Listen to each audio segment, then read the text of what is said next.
Good evening, Somalilanders. Together, we rise and shine. Happy Independence Day to all, from Supreme Plus.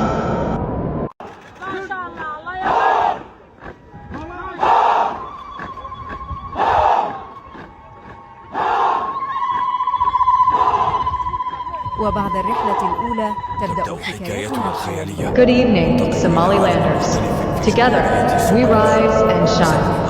Happy Independence Day to all, from Supreme Plus. يمكننا الذهاب إلى سوماليلاند. هذا ما سنعرفه في حسابي.